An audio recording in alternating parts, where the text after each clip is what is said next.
everybody. Welcome one and all to the NHL playoff hockey live chat. Oh wait, that's later on. Sorry. We can We're do going that. to War Room first. That's right, the War Room. Okay, got confused there for a second. Sorry about that. Anyways, lots to talk about. It's been a busy week as usual, and of course, we have a special guest. First time viewer, first time on the show, none other than Keith Tracton. What's going on? Welcome. Hey, everybody. Welcome. Well, thank you for finally coming on the show. I heard, from Ruff, he's been trying to get a hold of you for 2 years, and finally you got back. Hard man to get contact with. Busy. What did it take? One instant message? Hey, Keith, you want to come on?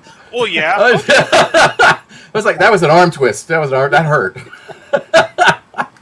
Well, welcome, Keith. We're Thank you very very much. happy to talk with you. It's great to be here. Finally, and get everyone to, ask questions. We will do that later. Sure. If you have any questions, and basically get to talk with you and find out what's behind Keith, right? So what is behind Keith? Well, hold on. I've got some lock and load questions World at War questions. David was already on. Sorry. Okay, World at War questions. I'm just kidding. No. On page 8. Sorry, Keith, can you turn your volume down a little bit because you're overloading a little bit?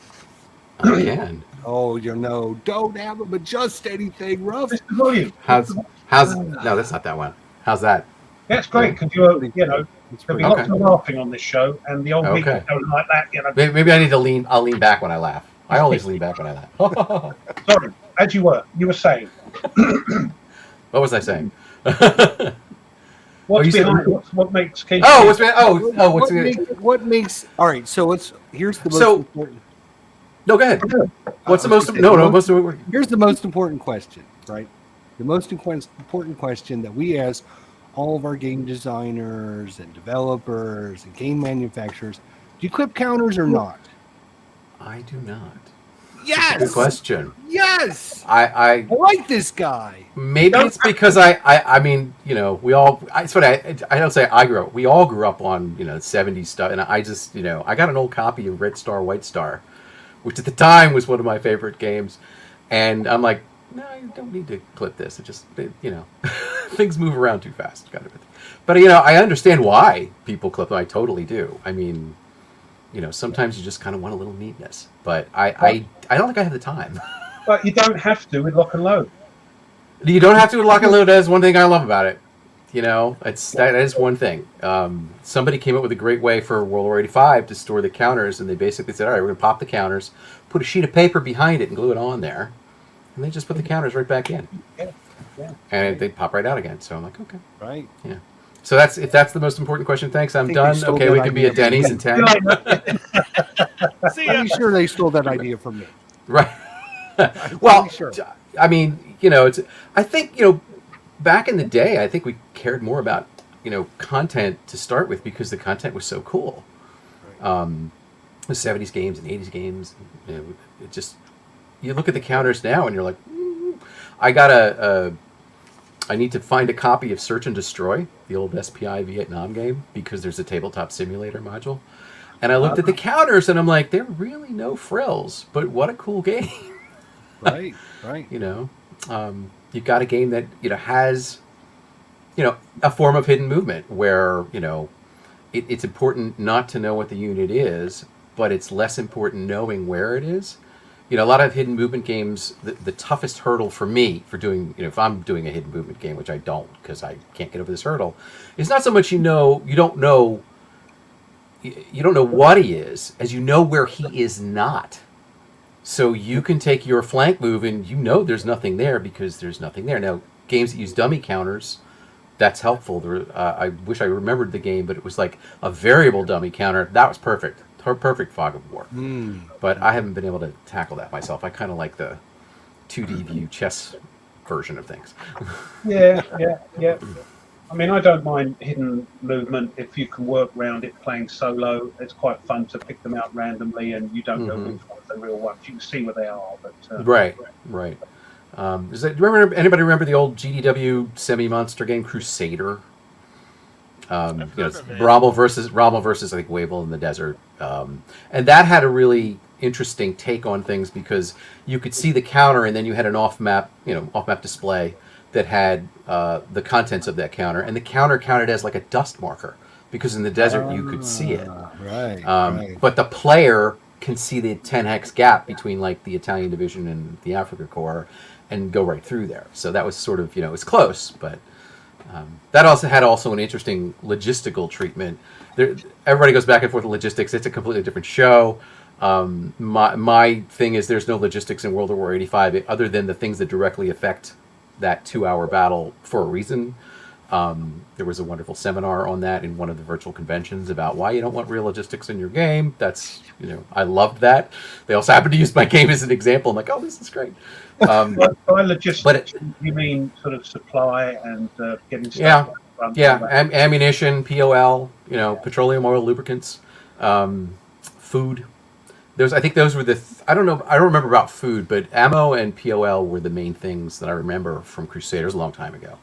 And you kept track of points. And the presumption was that any reasonably competent logistical team could get the composition of an ammo point right. And I'm like, I'm not going to argue with that because I got too many other things like, the Germans to worry about. Yeah. Sometimes you just want to roll your tanks forward and go for it, don't you? Right. Thinking about anything else. Yeah, I mean, I'm very much of the gamer school of I want to blow things up cardboard-wise. Yeah. Oh, so Yeah. you're in Moe's camp. I'm in Moe's camp, right? Oh, all right, that was a great comparison, actually. There are moments when I want more detail, to be sure. In my own games, I try to design it in. Case in point, in World War 85 is the anti-tank guided missile ammunition system. There was a lot of back and forth on that, and when you actually did the research into ammunition supply, how much does this particular type of vehicle or this particular platoon, is what we were interested in, carry, it ended up breaking up into 3 general categories, where infantry carried the most because generally there was a truck available to carry like a whole truckload of missiles for the teams, and it's not necessarily one team, it's multiple teams in World War 85. And then the dedicated anti-tank guided missile units like the M901, they had, 20, 24-ish, sometimes 16. But the BMPs were the issue when we were looking at the design to basically, when we were building it back up once we torn it down and figured out, all right, we got to rebuild this from scratch. The BMPs kind of ruled the battlefield because they didn't have any ammo limits. That was one thing, which is one of the reasons we worked on this. And they had one of the most effective anti-tank unit things in the game when you have a Sagger out at range and you have 10 of them, 10 platoons. So, but it turns out the BMPs and, the Martyrs, they only have like 4 to 5 reloads per vehicle, but only 4 to 5 reloads. Now, any combat in World War 85, and it's dice versus dice for those who have not played it, it's like I roll attacking dice and you roll defending dice, and that represents the interchange of 5 to 15 minutes worth of fire and maneuver within the hexes. It turns out that, that's those 3 differences end up being really crucial as far as designing a rule for that. And it turned out it's like, well, when you have to assume there's some fire discipline, but that can get out of control in the middle of a battle. So we made it a morale training check. If your training is better, your fire discipline is better, you're going to use less ammo. And we have a system for that that's throughout the game, which is, there's a morale training value for the formation, for the group of counters that's active at the moment. Right. So if you fire off your missiles, you make a missile check against your training value, fire discipline. If you fail, you get a reloading marker. The trick is, now you got to check that reloading marker the next time you're activated to see what actually happened. Did you fire too much? Did you, not fire too much? So you're rolling to see whether you remove that marker, which means you're fine. It's as if you started the game. Or if you're going to go to low ammo, which means you got one last shot. And that would be for the ones that have more ammunition, like the dedicated anti-tank guided missile vehicles. But the BMPs and the Martyrs, they don't have a reload. So if they screw up their fire discipline, they don't have any missiles left. So they would go straight to no ammo. And that's a whole different ballgame. Because that opening salvo from a BMP battalion, let's say, it's pretty devastating. But the BMPs are kind of there to transport and protect the infantry. They're the real killers. They have to take terrain. BMPs can't do that on their own. Right. So you end up with the BMP is a really good infantry formation, which is what it's for. Can you use it as a makeshift anti-armor? Yeah, sure. You know, it's like having Stagger teams, but not with a whole lot of ammo. And it changed the nature of the game because tanks are kind of built to, at the time, this is my stipulation. There are going to be a million opinions on this, so this is just me. If you want to beat on me, beat on me. But tanks were built to kill tanks. And the anti-tank guided missiles were built to kill tanks too, but they were for infantry to use to protect themselves. Now, even at 85, there were, parachute, West German parachute formations that were given a whole lot of tows and sent out in helicopters. They were deliberately going to be dropped behind the lines to interdict. That aside, and we do have that in some scenarios. The major Soviet formations, the mechanized infantry formations, they were going forward to take stuff. So if you used up all your missiles, your infantry is vulnerable to those tanks. Now, infantry in 85 had, weapons that infantry in World War II couldn't dream of. Actually, they wanted to dream of them.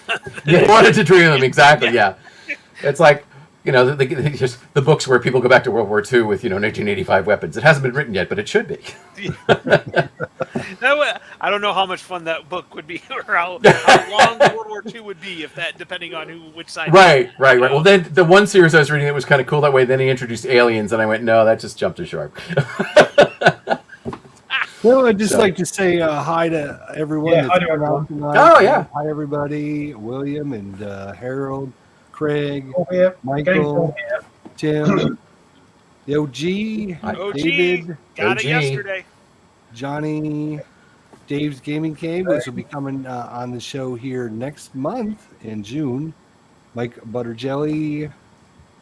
So, yeah, everyone, thanks for coming out and saying hi. And, we'll have some question time a little bit. And there's Wardrobe. Hi, Right. Wardrobe. Hey, Todd. How you doing? What do you Johnny? got in front of you there, Tony? It looks like something new. Yeah. So the OG emailed me and asked me if I'd like to get it's a prototype, but it's the actual thing we're gonna get when we get our orders in for 4 Point Blank from Lock and Load. And talking with Keith, he did a lot of the play testing on it. So I did some. I didn't do it. I did some. I did some. participated. Okay, I'm not gonna. There's no way. There's no way I could have take done it all any, that. yeah. No, but so I'm interested. It looks like it's going to be a lot of fun. I've been starting to read the rules because the rules are online, so I'm really, really looking forward to it. It's kind of like lock and load tactical with cards. That's the kind of the best way to describe it. So I'll be interested. Plan on a unboxing video. And in this case, I have an advanced recon, and it is legitimately an advanced recon. So this will show what you guys are going to get in your boxes when you get them. I have ordered it myself, so I can be pretty honest, and I feel like I can be honest with it. So it wasn't that. And Devin was nice and threw in the Bear. Devin's like that. So he's like, "Is there anything else?" I'm like, "Oh, I kind of wanted this for my for the Heroes of the Red Star," and he's like, "Okay," or Heroes Against the Red Star. Heroes Against the Red Star, yes. Yeah. You lucky, as like Brian would say. Yeah.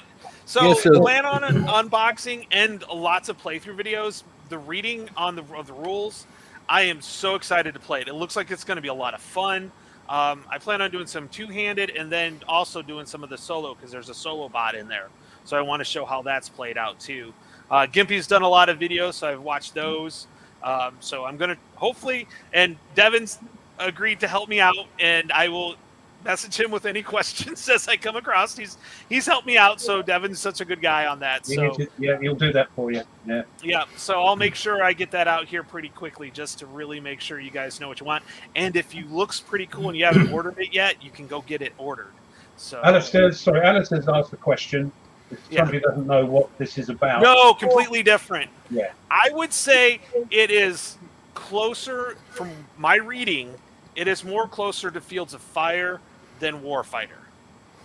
But not as complex or as complex? Not as complex. Definitely not as complex. Yeah. Because I think the way you kind of described it earlier is perfect. It's like playing Lock and Load Tactical with cards, but with cards as opposed to having, and the terrain is more set up like a chessboard or something, as opposed to hexes. If I could jump in about the terrain. Yeah. Sure. The way Line of Sight works is just brilliant because it's really simple over other games. And it's kind of like, how do you do triangular line of sight without doing triangular line of sight? You just sort of count to the center from both sides and then check the line of sight, and it really works. It's shocking how, brilliant that Sean's idea was. So it's like, okay. But the thing about terrain is it changes. Yep. You can put terrain on the enemy. You can basically abandon the terrain you're in and go to another piece of terrain. If somebody isn't in terrain and you walk away from it, it's taken off the map, which means next time you come in, you're going to pick for new terrain. So it's really a unique kind of battlefield where you've got more than just the terrain you're in that square. I've never seen anything like it, and it makes every game totally replayable. Yeah, that's what I saw. I saw the replayability has got to be, it's sky high. Yeah, because the terrain changes every time, and so with the terrain changing, that was where the Fields of Fire type idea, and kind of the moving the units. But when it comes to combat and other things like that, that's where the lock and load tactical comes in. And so, and my favorite part, there is no dice.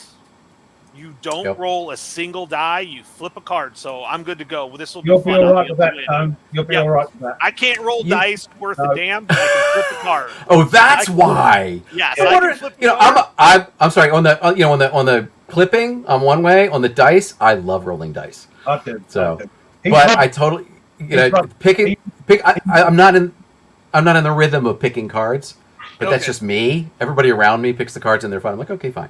But you will totally enjoy it either way. I can totally tell you that. Yeah, it's the gravity cards. I have to buy. I get gravity cards. I don't need those because I can flip a card and it seems to be a good card. We were playing Fields of Fire, and I would flip the cards and it'd be exactly what we would need. You give me dice, I will roll the opposite 100% of the time. So you need to spend like $500 on the hyper, designed ultimate weight on the same side dice. I've got a pair of gravity dice, and I actually think they seem to roll pretty good. So I mean, those were not cheap either. No, they weren't. Have you told her how much they were? Yeah. That's all right then. Yep. Yeah. She knows I don't go too crazy. We talked about it, but when Devin sent that to me, I was like, "Hey, Karen, I actually got something." I got my channels finally played through now, and like I said, since I purchased it, what's nice is I can be really honest about it, and I don't have to worry. I'm not worried about. But anything I've played from Lock and Load, I have enjoyed thoroughly, so I'm not expecting anything different. If not, I don't know. So yep. So what we were talking about for those of you who might just be joining us is Point Blank. V is for Victory from Lock and Load Publishing. You can still get the pre-order. Lock and Load actually had a live stream like at midnight the other night. I'm on, and I'm like, a little box pops up. It's like Lock and Load just went live, and I'm like, what the hell? It's like midnight. What are they doing? Well, that's 9 o'clock West Coast time, so they were probably they got a chance to talk a little bit about the game and the upcoming, and if you're interested in it, blah blah blah. So yeah. Now I didn't get all the extra Kickstarter if there's any stretch goals with this. This is just the box. So if you purchase it without all the extra, I can't remember what there was with the Kickstarter. So if there was any extras, but this is when you order this box from the website, this is what you're going to get. So. I checked it out with Devin, made sure that I got the thumbs up to say that. So, I was like, okay, what can I say? What can I do? I don't want to say something and then they're like, yeah, that wasn't right. I'm like, so I don't want have to do any retractions after saying something. So,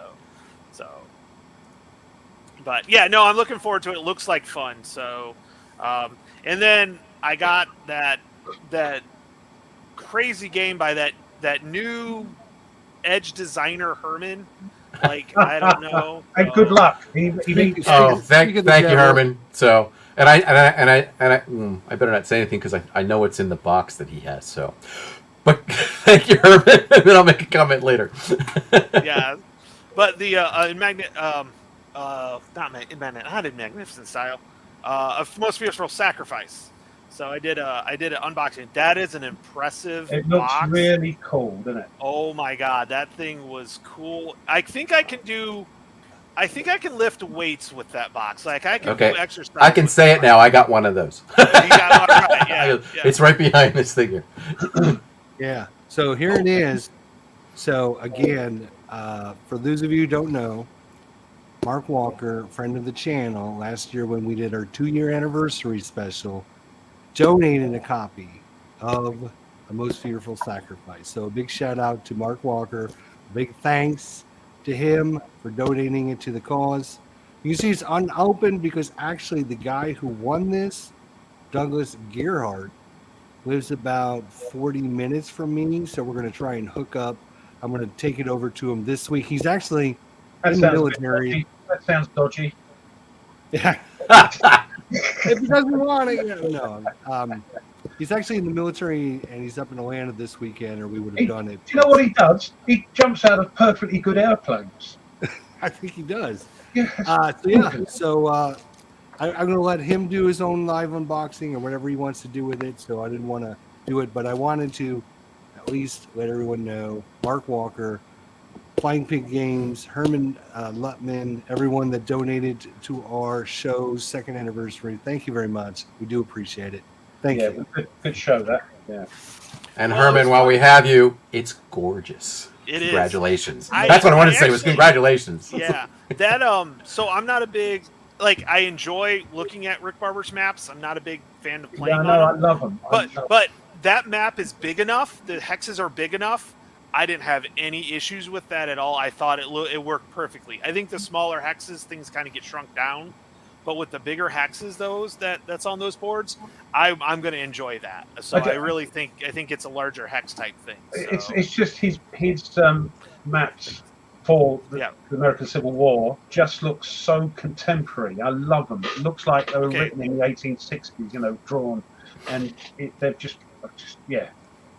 Thanks, OG. So all the Kickstarter stretch goals for Point Blank are in this box. So you can order the Spiral Bound rule box separately. So looks like Mike Anthony just got his today. Herman, Flying Pig did a great job. So thank Mark. I know Herman's going to be getting together with Mark next week. Be sure to thank Mark for everyone. Let him know we got it. And we appreciate all of the donations that he gave us. Multiple things, so all the donations he gave us, so thank you. Yeah. Oh yeah, the I got the mouse pad, so so that's cool. And Herman's got another comment down there. I agree. I think the bigger the map, the more his artwork stands out. I really do. Yeah. So it's easier to see. I'm looking forward to doing some. And I've actually had 2 people, Bill in here. No, not Bill. I had somebody else. 2 people actually say, "Hey, I live in the area. We should play." Yeah. So I saw that. Yeah. One I actually know, and I've played Cuba Libre with him. And then COVID hit, so we haven't gotten back together. And then somebody else says, "Hey, I live in Toledo." I'm like, "Hey, we can figure out sometime to get together." So, and I'm pretty sure Bill would be like, "Hey, let's do it," because he's just down the road too. But we got to do MBT. Me and him have got to do MBT. That's our plan. Have you played it yet, Tone? Have you played it? No, I haven't. I bet Keith's played it a couple times. Yeah, you could say that. The thing is, I've got Panzer. It's one of my favorites. MBT's down there somewhere. But I've got Panzer. If you know how to play MBT, you pretty much know how to play Panzer. Yeah. I love Panzer. Because MBT, that's World of War, isn't it? So it's that's Panzer. So that's Second World War. It's brilliant. Right. I love it. Yeah. I try to get Devin to send me a Blood and Fury, but he says that's still not ready quite yet. So I can honestly tell you that it's like we're hammering, we're tinkering with things, and we have a. I'm looking forward to it. Yeah, we're actually working on our vassal module, but we're also using that because there's a couple of things. You second guess yourself, you tweak. So we're second guessing, we're tweaking, we're trying to make sure to QC it, that kind of stuff. And Jeff Schulte and Nicholas Michon. Jeff's my lead play tester, and Nicholas is another lead on the team, and they're writing scenarios, and I'm like, where can we put this? Is this for You know, Blood and Fury? Sorry, I missed that. This is for Blood and Fury, yes. So there's going to be a scenario with those West German, parachute guys who have a bunch of anti-tank guided missiles and helicopters and we have a scenario with them. We have a scenario with an entire West German reinforced battalion in a counterattack. The scenario book's going to be like that. Stop it. I think that's how thick it was for Storming the Gap. It was that. So Yeah, we've done a major revamp of how the scenario information is laid out. Yes. So we really wanted to streamline it because there is so much information. So it kind of runs, your usual introduction, and then playable area it's going to be as full. It's going to be as I can't say it's going to be full page. I don't know. It had the layout's not finalized. It's going to be very large because I've designed in setup zones.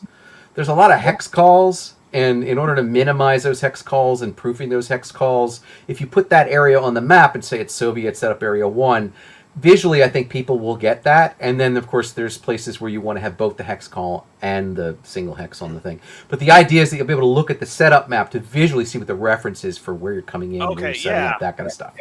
I agree. I agree with that. Sometimes it's finding a hex and then being like, okay, right. You're like, you have to read the code, and I'm like, codes are really hard to proof. We're really trying to pull back on what needs to be proofed by being smart about how we're designing that. So you have this playable area that's sort of a key to the thing. And then the things that the victory conditions, the special rules, they come right there so you can sort of read through them, and the game length, which is really important. The first thing I want to know is, well, how many turns is this? Yeah. So that's like right there above the playable area. Yeah. But then when we get to the orders of battle, where it got very complex, we've taken out the extra headers like page to page and go, look, this is the side that sets up first, going first. And it's everything. It's their tanks. It's what's entering the first turn. It's their artillery that's available the first turn. It's their air support. Whatever it is listed. And we've codified. We kind of did that. I mean, we did that for Storming the Gap. Where you have like it looks like a mini table, even though it's not really a table. It's just a listing. But you'll have full size counter pictures just like before. It's just we've reorganized where you see them. So the side that sets up first is listed first. The side that sets up second is listed second. And then the really Jeff Schulte had this idea. He's like, put all the reinforcements together. And I'm like, well, how do you figure out, normally you'd say like, okay, here's the Soviet reinforcements and this in the Soviet section. And then here's the NATO reinforcements. But I'm hoping people like the fact that we put it into a chronological listing. And, we have formation cards listed for everything. So the card says Soviet Union and it looks like a Soviet Union card. I think there's enough visual identification that this is a Soviet battalion, not a British, company or something like that. So we've listed them in chronological order. That sounds great. Will you be getting those cards they put in that David said if they were for people who did the miniatures? They're great for me because the data cards. Because we're revamping how we're doing. We have the data, but we're revamping how we do them. And I literally just ran a saves me getting the magnifying glass out and looking at everything. You're gonna. Don't hold me to this, but I'm told that you guys are going to get to pick your scale rather than have the scales listed. So we have the hexes listed. Doesn't mean it's just all the data on the card. Saves me looking to see what. Yes, all the data will be on the card. Yes, I'm colorblind as well, so a little triangle on the thing I find different. Right, you're gonna have a listing of all the special functions. Right, and that includes the stuff that would normally be a triangle. I mean, it's the triangle on the counter. But we try to address because people have mentioned the colorblind before. Anything that's on the counter in the national unit tables, which are not going to be cards anymore, they're going into the modular scenario book. It's like it's your encyclopedia for that game. But we've added a column that has icons instead of the same shape and different colors. And the icons will tell you, it's elite, it's engineering, it's whatever it happens to be. And we did have that in the old game. It's just people didn't necessarily pay attention, but because there's a lot of stuff to digest. That's why I completely understand. But the data cards themselves are going to be the largest version of the counter because there's more space. I just ran a prototype yesterday for the new process so that we can QC it better. Basically, so that we can do it all from one spreadsheet. So if there's a mistake, we go back to the spreadsheet, run it again, and it corrects it. But then when it gives us some semi-automation for it. I really like the data cards. Everybody seems to like the data cards. Yeah, everything's there. That was a surprise actually, because that's all. I think if I remember correctly, that was all David Heath going, "Can we do this?" I'm like, "Well, yeah, I guess," but it wasn't. It didn't come to me first. It came to the team. And I don't use them because I'm a miniature player. I use them because of these dodgy old eyes. Right. Everything is on there. All the info. You get all those cards out for the scenario. Oh, thank you, Herman. I really appreciate the comment. I do. Everybody's been really supportive of the World War 85 effort. We can't wait, Keith. We can't wait. I can only say I'm going to take this opportunity right now to thank my entire team, and it's very large, because I couldn't do it without them. So really couldn't. And I spent about 20 minutes listing all those people, so I'm not going to do that as much as I'd like to. Ruff just wants to play some Brits. That's his. Yeah, that's it. We got Brits for you. Brits for you. Yeah, I was going over. Alistair's asked a question saying Panzer and MBT pretty well solitaire. There's some fog of war with the commands. If you want a really good solitaire game, World at War 85. There you go. So, we've got multiple solitaire options. I mean, there's kind of, I won't say two kinds of people, but you guys can fill in this if I'm wrong here. But the discussions we've had about solitaire is there's people who can get inside the head of the opponent and just switch sides. And World War 85 out of the box works like that, where you just you don't know what the formation is. But then there's people who understand. Yeah, there you go. So, ID gestures like that. It's like you want to have a call made for the artificial enemy opponent, kind of a thing. Yeah, that's where the solo deck. I gotta have it separated because exactly. So that's where the is so brilliant. I just think I can't outthink myself. I can only agree. How long have I known you? Minutes, at least minutes. It's obvious. But I know exactly what you're saying. Right? Yeah. So the solo deck, the solo assistant comes with it, and the thing we keep emphasizing, and it kind of gets lost sometimes. And some people will come. It's not an AI because of its scale, and there's so few counters in a general formation. ID gesture side. There's so few counters when you pick a formation they're activating. It's a guide for what you want to do, but you can use it different ways. And I showed this in one of the virtual conventions. A lot of people showed up to watch, and it turned out nobody showed up to play. So I'm like, oh, and Devin will attest to this. The OG will attest to this. It's like, oh, well, I'll run the solo deck. And you can pick a card for each formation and then just read all the units against it, or you can pick a card for every unit if you want. Yeah. So it's really how what you feel like playing. I think you've got to get in your head that it's a solo assistant, not a bot. Right. So if they turn the card over and it says run forward, naked, screaming, and you go, no, I don't think they do that. So you don't do it. Right. So you do something that's best for that side. Yeah, right. It's doctor. It hurts when I do this. Don't do that. Don't do it. Yeah. I'll tell you. So I was playing White Star Risings, and I did the solo bot. Right. And I played it both ways, where I'd pull a card for each unit, and then halfway through, I'm like, I'm not going to do that anymore. I pulled a card, and that was for that whole formation, and I thought that worked out better because then, or if the card didn't do anything like productive that would help the unit, then I'd pull another card. Yeah. But generally, I tried to pull a card, and generally, you could do a whole formation with one card and not have to worry about it. Right. Yeah, especially with the Soviets, because you're doing the sort of doctrine. The Soviet doctrine would be done on that one card. Right, and I think I brought that up in the guidelines for that, and it's funny. They're really more. It's like Pirates of the Caribbean. They're really more like guidelines. It's like, you can do both at the same time. You can pick for a formation, not like the card. Pick another for the formation. A single unit's in a really unique spot, sitting on a hill. He can observe the whole NATO formation, but he's not going to fire. And you can go like, I'll pick another card for him, just for him. Or you can just say, no, I'm not missing this shot. There's sometimes it's just so obvious. You're like, you got to okay, I'm. Yeah, the idea is that you want to do what's fun. There's a narrative that goes on in your head, and it's not a simulation to any point of accepting that, if you want to go those numbers, it's not even made, it's not conceptually designed that way. It's designed to flow fast. It's designed to make you feel like there's stress there.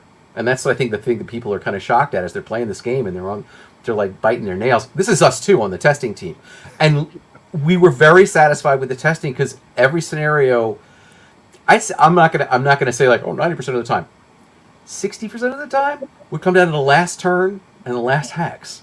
Mhm.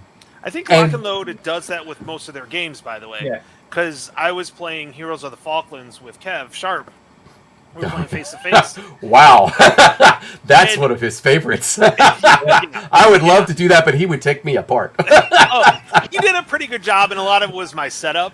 But it's Right. still, it literally came down to about the last 2 turns whether I could have gotten through. It was just like I had a few missed setups, but I was shaking him all the time, like constantly shaking him. Right. I was right. playing. He was the Brits and I was the Argentinians. Argentinians. So yeah, so he's rolling that 8-sided dice, getting that little extra Yeah. benefit. Yeah, and I'm we're rolling a 6-sided dice. Yeah, but Yeah. I still would shake him. It's so funny. He would not pass the morale checks. He just. I'm like, because he was rolling dice and you wanted him to pick cards. That's the thing, isn't it? Kev, that's one of Kev's favourite modules in Lock and Load, and this is what It's one of mine too. You know, and it's tough to say because Devin keeps coming out with new ones, and I'm like, Devin, you can't give me too many favorites, right, Devin? But what we were talking about a few weeks ago, you know, learning to play the game and learning to play the game, and Kev obviously knows that backwards, that module, and knows the best things to do, and that's a case in point. Another thing about that assistant is I remember Devin when he was playing World of War 85 with the assistant, and he was saying, "Look, this is somebody else playing." Yeah, So, yeah. So if something comes up, you think, "Oh, I wouldn't do that," but that other guy might. But that other person might, and Right, they have to live or die by that decision, and it might work out for the best for the assistant. Yeah, that's the thing we tried to emphasize, and it takes getting used to. It's like you can sit there and play it and you want to do it. Oh yes, Herman. Yes, absolutely. Yeah. Anxiety. Got to have anxiety for the players. If they're not anxious about it, they're not really in a battle. It's just. I don't know if you remember when we were playing it online, and it was you, Devin, me, and one of my subscribers was the opponent. I think it was 4 of us. Yeah. Or something.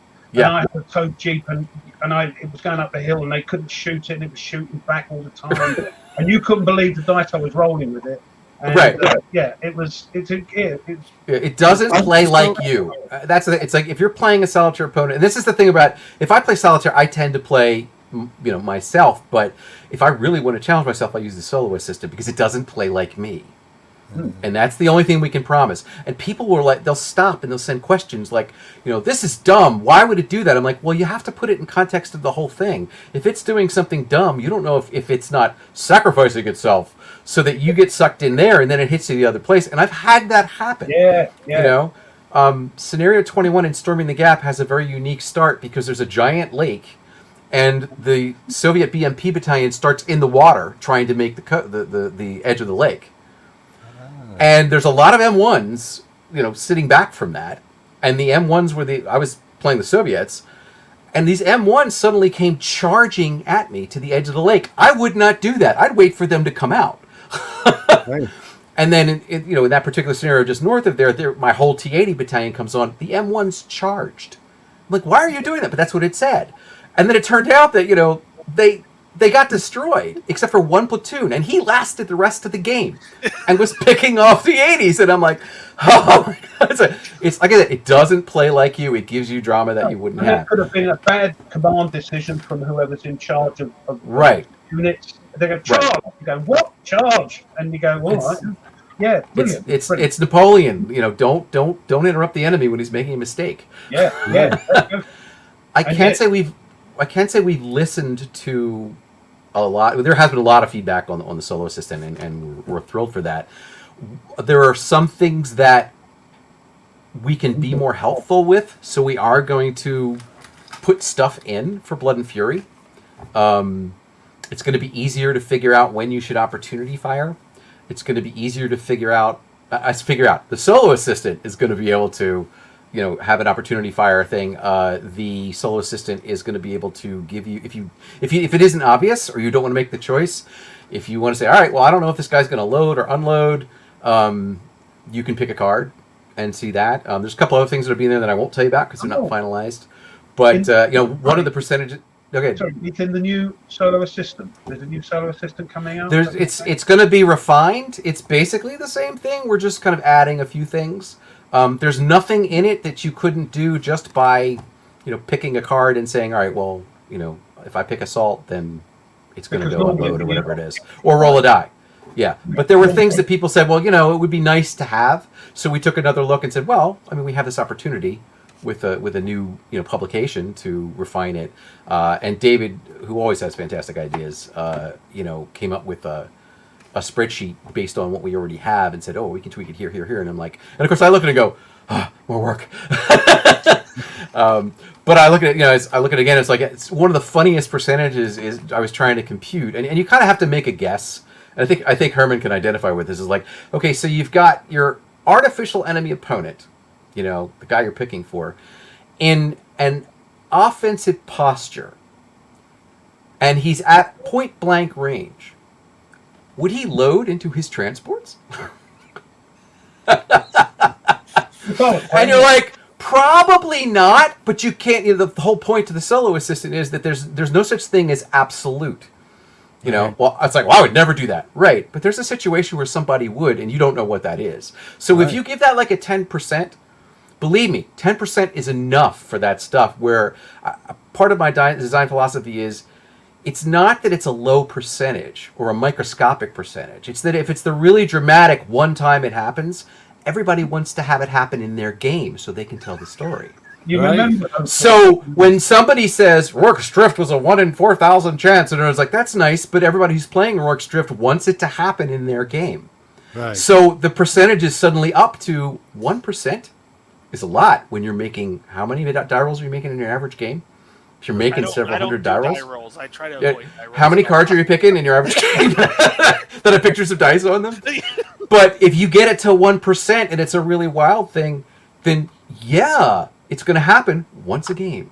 But everybody's got that. And that is actually, for me, my border between playability and realism, because it's not realistic to have it the number of times across the number of games, but it is realistic to have it within the one game. Right. Does that make any sense? I know it sounds weird, but that's those small percentage events that happen in games are what you remember, and that's what tells the narrative.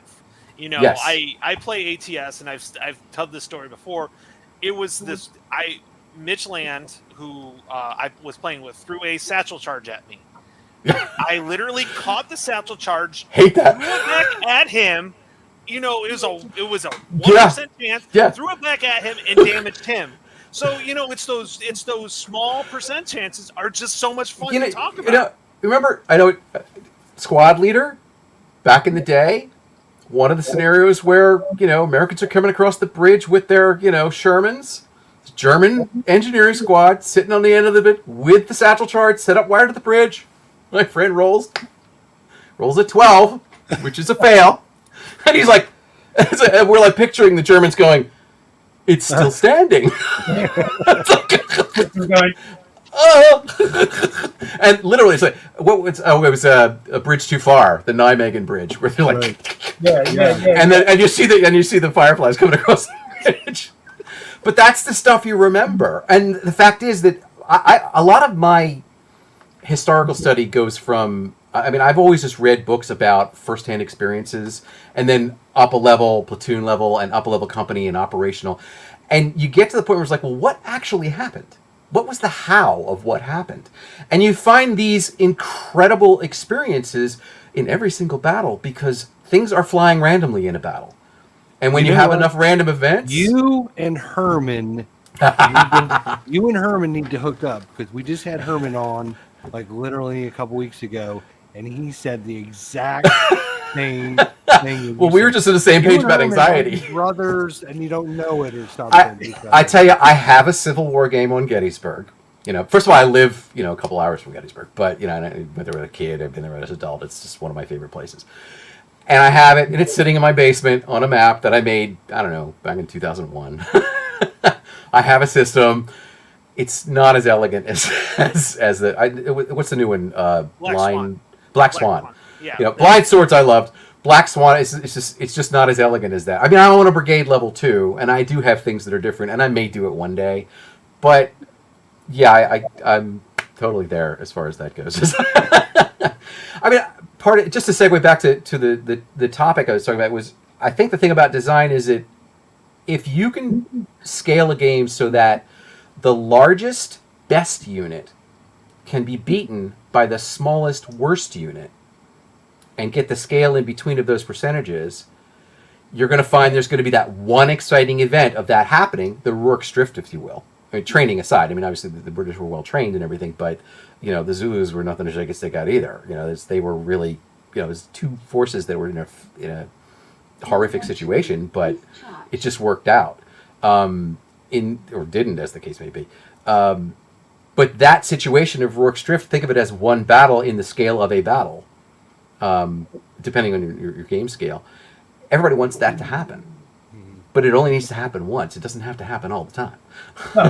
You don't want it to happen all the time, but that gives the drama and the anxiety of you can't know that you're going to win.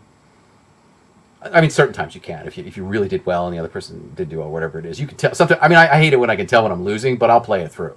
Some people won't. They're like, I'll concede right now, which is fine. You save time. You set it up. You do it again. But yeah, I just think, the excitement of gaming is when you get that narrative running, and you start telling the stories. It's like I'll say that's the one thing about, I think, the lock and load games that I have played is there's always a narrative there. I think when I do my videos, and because I've had people say, you can tell, like, I get into it, so I'll start cheering when something happens or when it doesn't. I was playing Long Street Attacks, another one I heard of the blind sword system, and they could tell I was rooting for the Union, because every time the Confederates would roll well, they're like, you would sound bum, and then every time the Union would roll well, you'd be like, yeah, all right. Right. But that was a story to me, and to me, playing the games is all about the narrative. I'm not in for the simulation.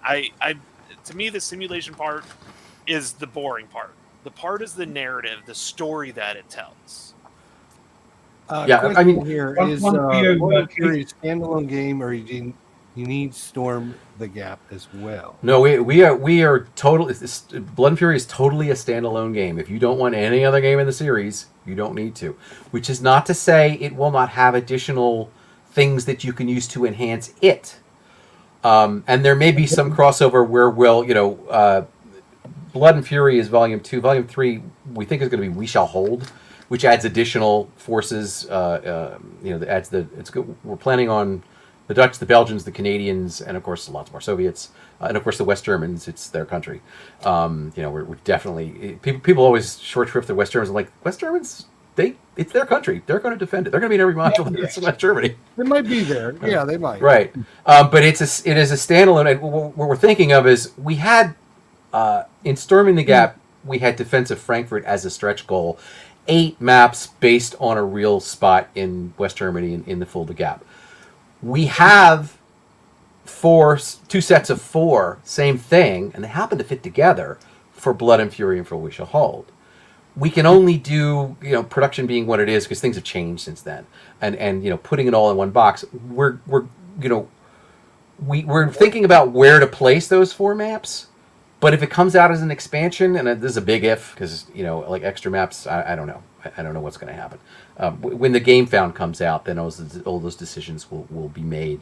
But, we have these 4 maps available that are a section of, the North German plains. And there's, there has to be a scenario when you have something like that. But we were thinking down the line, Jeff Schulte, he's our big scenario master. So he kind of like put it together in his head, and he's writing scenario for all 8 maps that would use pieces from both games, but you don't have to. The other thing is, you've got 1 mappers, 2 mappers. It's not a huge game. Don't scare people off, Alice. No, don't do that. There's 4 maps that come with the game, and the reason we did that is that because they're geomorphic, first of all, they can lots of different combinations. But we specifically have a formula, and this is going to apply to each game, because we've done it. We did it for Storming the Gap. It worked really well. We got really good response. We're doing it for Blood and Fury. We're doing it online, which is we have a certain number of 1-map games, 2-map games, 3-map games, and then the 4-map. And the 3 and 4-map tend to be the centerpiece scenarios. Like the Blood and Fury scenario is a 3-mapper, the title scenario, if you will. But we do prioritize the 1-mappers because some people are like, I'm going to play at lunch. They just want a quick game. And anybody who's played the game knows that if you have a 1-mapper, generally speaking, you can do that in an hour or two between two experienced people players. might not have a big enough table for. Right. So, yeah, it's great. Great you think. Yeah, Herman doesn't know this, but I have to put on a new wing to put that map out because I need the whole thing. I don't need the things that cut it because like no, I'm going to do the whole thing. I'm half joking. I'm not doing I'm not doing the expansion, but I happen to have I built 4-foot by 4-foot sections of gaming table that I could put together, so I have the space to lay it out. It's just I'm like, it looks gorgeous. Yeah, once I lay it out, it's like I have to take 2 weeks off of work and. What is the size of the maps? We keep talking about 2 maps, 1 map, 3 maps. Our maps are 9 1/4 by 13 1/4, so they're bigger than the 11 by 17. Sorry, what did I say? No, I'm sorry. 19 1/4 by 13 1/4. Does that sound right? Sounds about right. Yeah, they're Sounds better. about right, They're yeah. bigger than the 11 by 17s, but they're not. They're slightly bigger than 11 by 17s because when we evaluated, David at one point's like, okay, we need to solve the counter issue way back when for Storming the Gap because when we were doing the redesign, and that ended up being the core thing of that was making the counters larger. When you make the counters larger, you got to make the hexes larger. But if you make the hexes larger and have the same piece of paper, you lose playing area. And we didn't want to do that. So he's like, well, we're going to make the maps bigger too. I'm like, okay, that's all good. And then I said, let's make them geomorphic because I grew up on geomorphic, Panzer Leader and, Panzer Blitz and AIW and other games too. And I'm like, yeah, if we're gonna make a name and my name's going to be on it somewhere. And I didn't really think that way, but I was like, I would want a geomorphic game. Well, with World at War, you can do a little bit more geomorphic because it's not a historical battle. Right. There's flexibility. There's a little bit more flexibility, whereas like Squad Leader, ATS, if you do geomorphic, it's close, but it's not close, exactly. right? Yeah, unless you do an actual historical module. So, But what's kind of fun about the geomorphic ones is you have a lot. That's what's kind of cool about World at War and even Nations at War is that you have the points list. You can make your own scenarios. There's nothing that says you have to do the scenarios There's no need, Tony. There's no need. There's a bucket load of them. There are a bucket load of scenarios. Maybe you want to make your own scenario. I love making my own scenario. Yeah, I mean, we put that. Yeah, I mean, I've always liked games where you could do that. Not that I did a lot of it in the games that I liked it in, but for this, it's like, well, you got to actually put in something. I'm like, well, my big thing was victory conditions. Points work themselves out, and I tried to emphasize it in the notes to people. Look, you got to the key thing to building your own scenario is actually scenario design that nobody really writes about. Balancing a scenario takes playing the scenario and then saying this is what forces are kind of even against each other. Even in a completely unbalanced campaign, the battle, to me, should represent a balance point that's critical. And if not, then you weight the victory conditions in terms of, did I do better than the historical, in 1985, forces that lost, or did I do better? Less of that in a hypothetical game. But yeah, so building your own scenarios, scenario design, we can't get that across to people other than to say, don't put too much artillery in. I had one guy write me, and unfortunately his game club was like, well, we're turned off by this because, it was so easy to buy artillery, and artillery turned out to be tank killers. And I'm like, okay, you wouldn't, yes, they can, but should you take that much artillery, and should you be targeting it at tanks? It's like, yeah, you can. But boy, oh boy, your infantry who's in the city, who needs that artillery support, they're going to be really mad when they find out that you killed 4 tanks and they actually lost 100 guys trying to get in the city. I read that stream on BGG. I read that. Yeah. And I was like, why would you do that? Like I was like, well, why would you make that much? Just make a house rule. Limit the amount. Like I said, it's scenario design. It's where, you make the scenario tight enough that, yes, you can absolutely choose to emphasize. I don't like saying no to players. You can kill armor with it. It's very effective. It's not the most effective. but you will sacrifice in a scenario because there's never enough of it. Somebody else who really needs it, and then there's moments when final protective fire. There's tanks coming at me, and you drop it on them. Yeah, it's fine. That's why there are greater minds that make scenarios than mine. I'm just going to use the book of scenarios that you'll make. Well, I had people who played the scenarios, and then somebody posted on the World War Facebook page the same scenario. They said, but I want to replace these Americans with I want to replace these West Germans with Americans. Same scenario, and they just substituted units, and I'm like, that's brilliant. And I encourage that. You find out whether it's balanced or not. I see Tim's question there. Any plans to take World War 85 to other theaters, Middle East, Asia, or Southern Europe? Oh yeah. So between Jeff and Nicholas Michon, oh my God, and Susan Davis as well. It just these guys have ideas just brimming. I kind of have to go. Okay, we need to get something actually done to give to David so he can actually print it. Right. We definitely want to do We Shall Hold, so that's additional forces in West Germany. The plan right now is there, as Nicholas will tell you, because he sort of had, I head up the series, I head up most of the games. The French module, Nicholas, being French, he's got French sources and stuff. He's going to head that up, but I'm definitely, I have to be in on it because, it's a serious thing. But he's more than capable of doing it himself. I just want to be in on the fun. So there's going to be a French module. We are going to do America Breached. And I'm excited about that. I might actually bump it in front of the French module. But it's so far down the road. We're still trying to get Blood Fury out. I know. But these are the plans.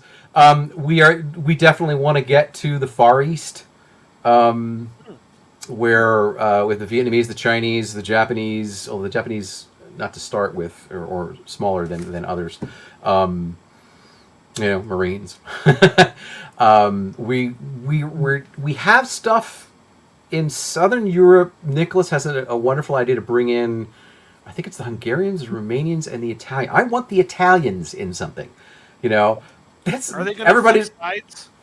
What? Like halfway through? Are they going to flip slides halfway through the game? Ow! No! Wow! No! Wow! No! Hey, I'm just using historical. No, I'm just using historical. Yes, well, it's funny you should bring that up because, like, for the French, there is they make amazing weapons, and the United States is kind of biased. It's like, yeah, we make weapons, a lot of the world, but the people who don't buy weapons from us, guess who they buy weapons from? The French. And the French know how to use them. So the French forces, Nicholas and I have been discussing this and going over the data, the same kind of data we use for Storming the Gap. And you're going to find the French are different.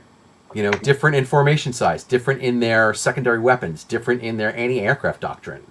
When you get actual data from the time and you're going to go like, wow, this is going to be fascinating. And that's what we want is interest. It's the same story, if you will, but with our twist. Yeah, I will have to say though, I've done a lot of research on the Italians, especially during First World War and Second World War, because it always made me interested that how easily they flip from one side to the other. And what I have found out is that generally the people leading weren't really getting the support from the people. Most of the people didn't want them to do it. Even a lot of even the premiers did not want Mussolini, partnering up with Hitler. It's generally not the people that chose that; it was the leaders.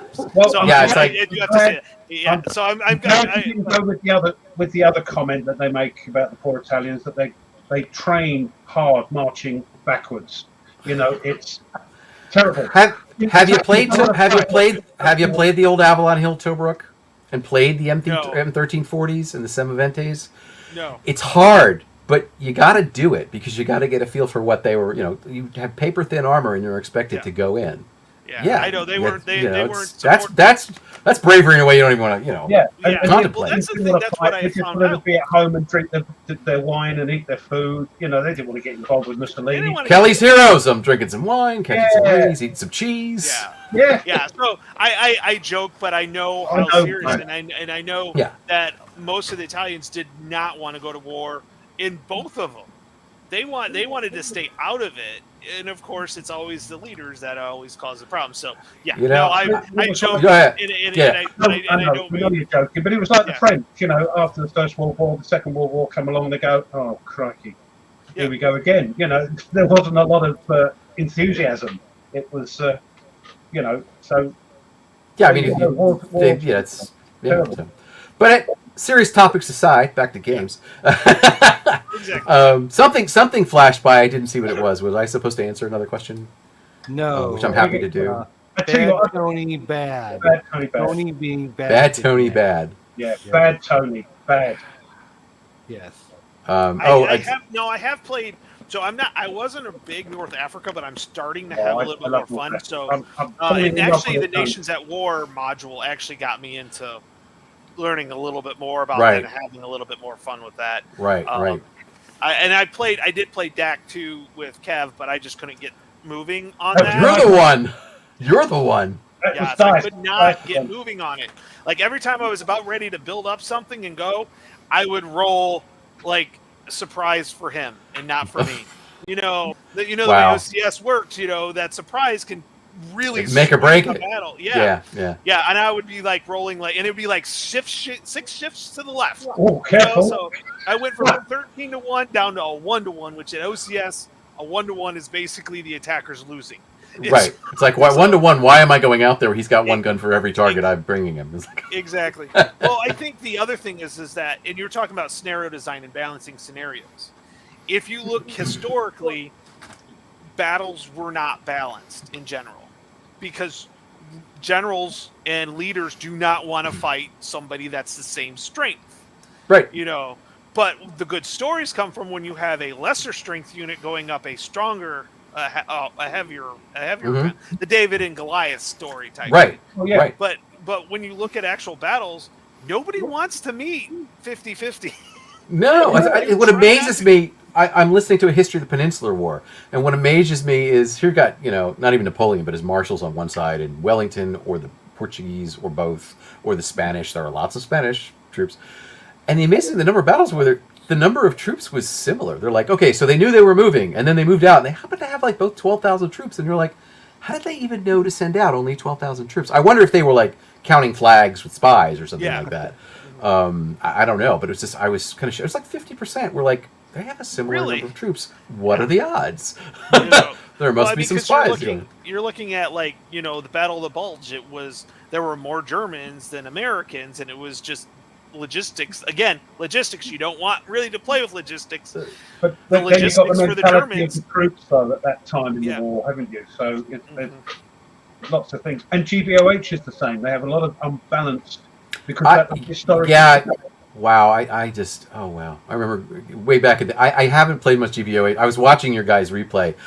Because I love the game. I just haven't played since the days of like the original Alexander. And it was great. It's funny because that actually had an influence on World War 85. I don't know because the whole now GBOH and for a long time GBOH has, and you guys I haven't played in so long. I know there's a trumping system with the leader activation. Yeah. So you have activation in World War 85 with a card, and in GBOH you have activation with the leader, and he takes. Does he still take units within a radius? Or does he take take assigned units? Okay, right. Yeah. So the command range, and no offense to somebody who plays this, I don't want to take away from it, but when we're looking at World War 85, this was sort of already in the old World War, but we wanted to, get out of the HQ hunting kind of a thing. But part of the thing I really like about World War 85, period, is that there is a command radius.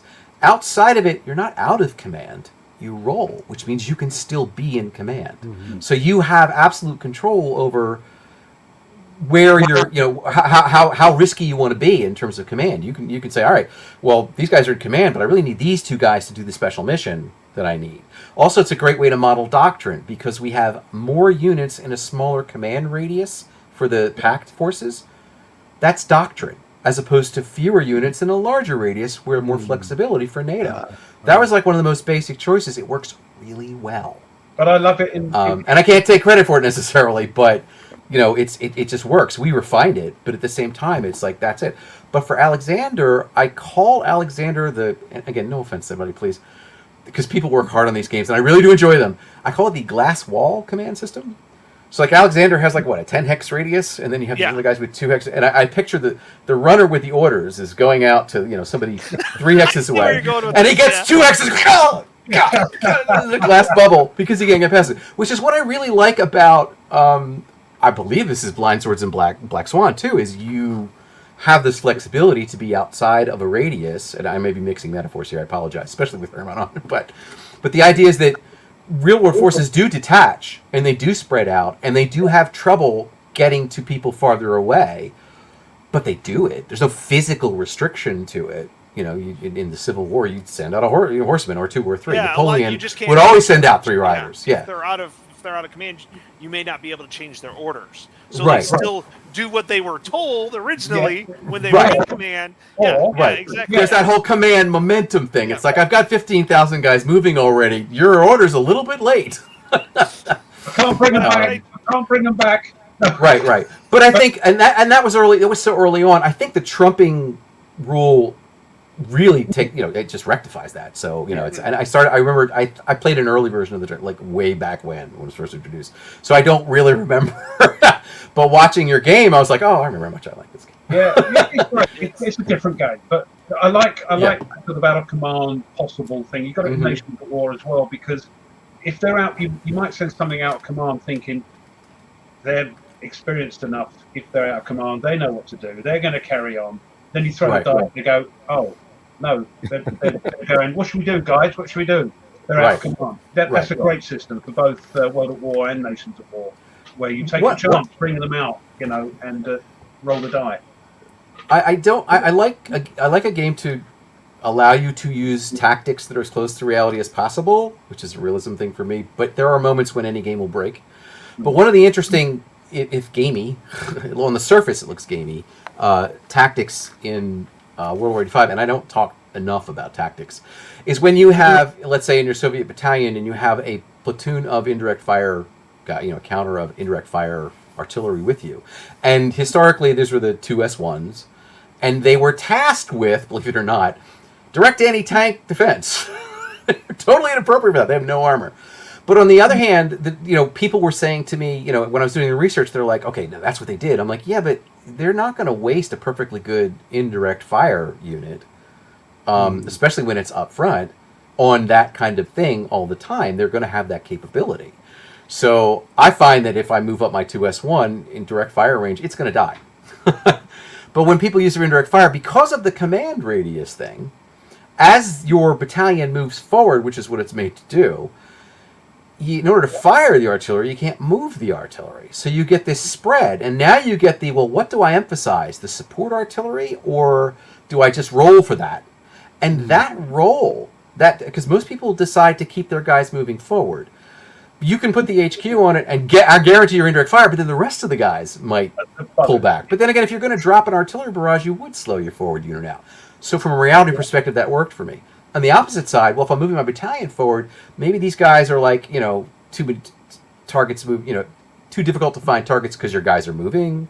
They're getting resupplied, whatever it happens to be. Again, on the reality side, that kind of works for me. So this decision that on the surface seems gamey of do I put my HQ in the forward or the HQ in the back, for me, kind of models reality. That's what I'm about designing things in.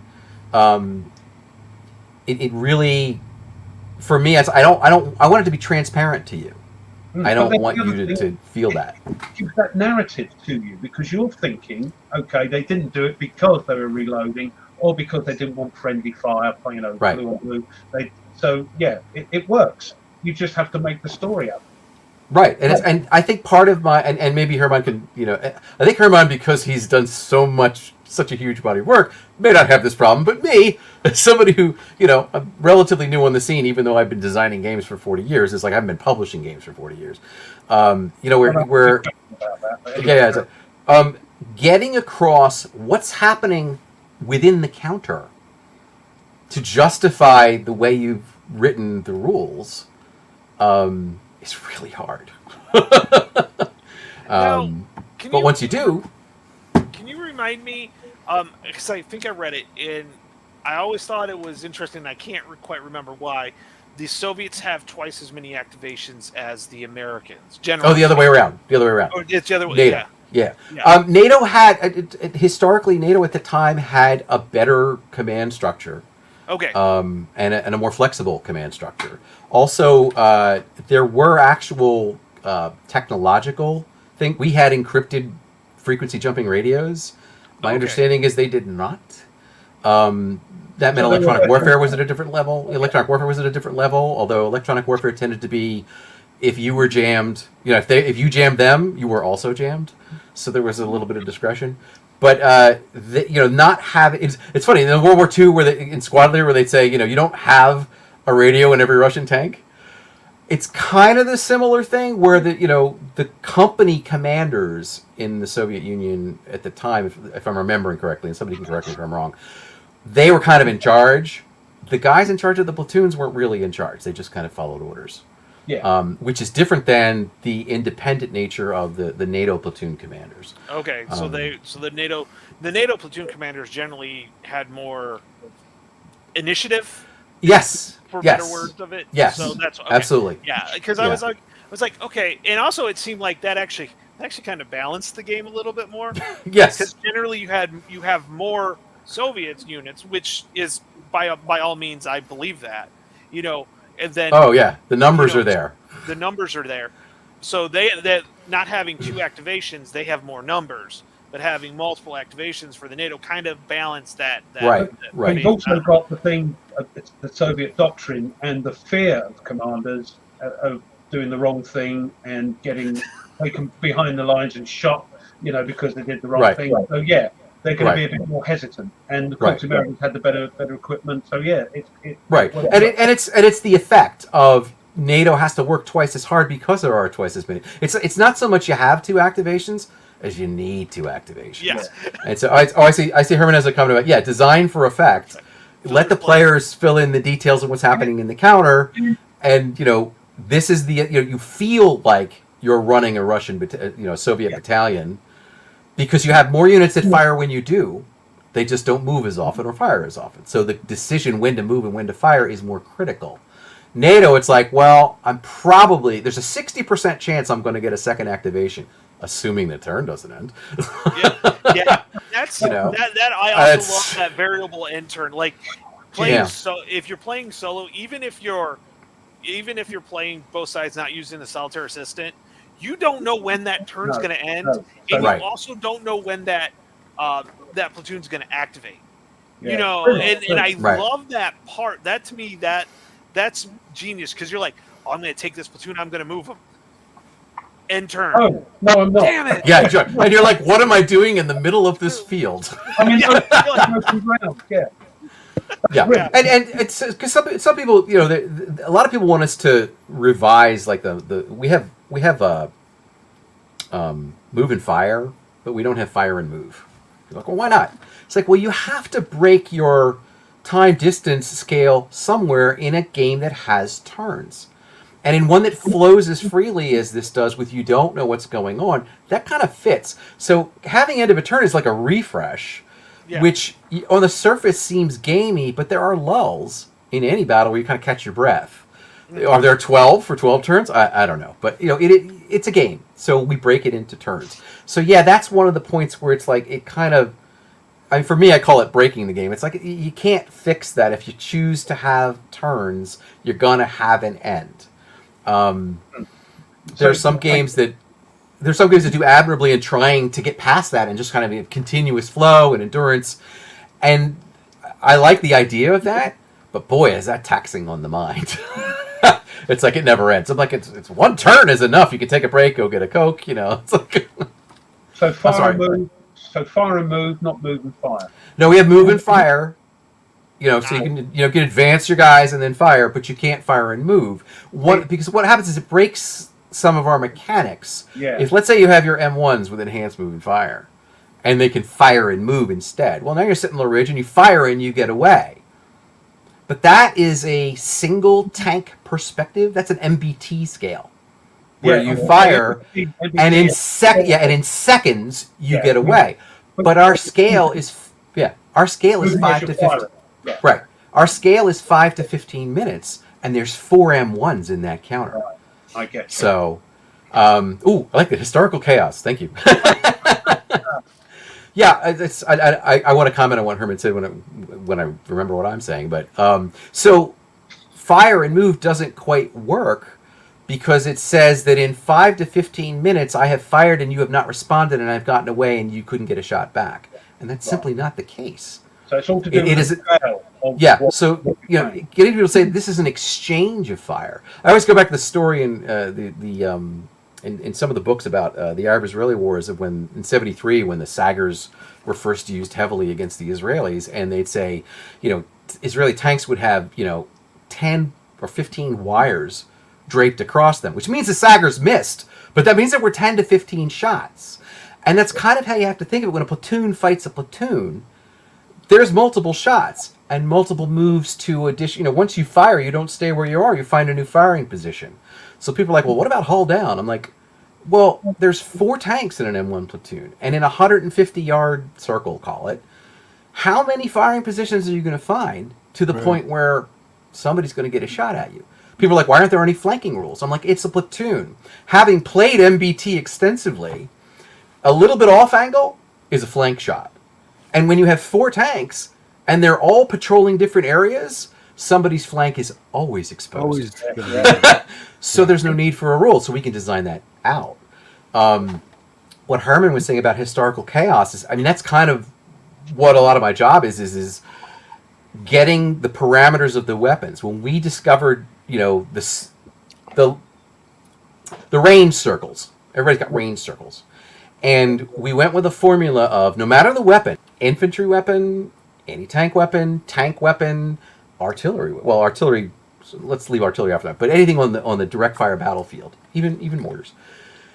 We looked. We went with the maximum range to start with, not the effective range, the maximum range, because you don't know what the effective range is unless you've actually fired the weapon. I don't have that kind of clearance. I don't want that kind of clearance. You have to go with open sources. But if you start with the maximum range, have it, that becomes the printed range. Have it again, that becomes point blank range. So now we have a formula that applies to everything. And the most subtle use is when you have infantry units that have law 60s, which don't have they don't have a 300-yard range, 2 hexes. They have less than 150. That's 1 hex. So that means your U.S. infantry, which is really potent, but their anti-tank value only has a range of 1 hex, as opposed to just about everybody else, including the Marines, who are using Carl Gustavs, which do have a 300-yard range. And somebody out there's going to argue with me, like, roughly speaking. You kind of have to make a call as if it's a little bit over 300, a little bit under 300, whatever it is. But that idea is that subtle difference is there for a reason. Because the historical research was this is what they were armed with. And it makes for a little bit of chaos because you're like, I've got my U.S. infantry.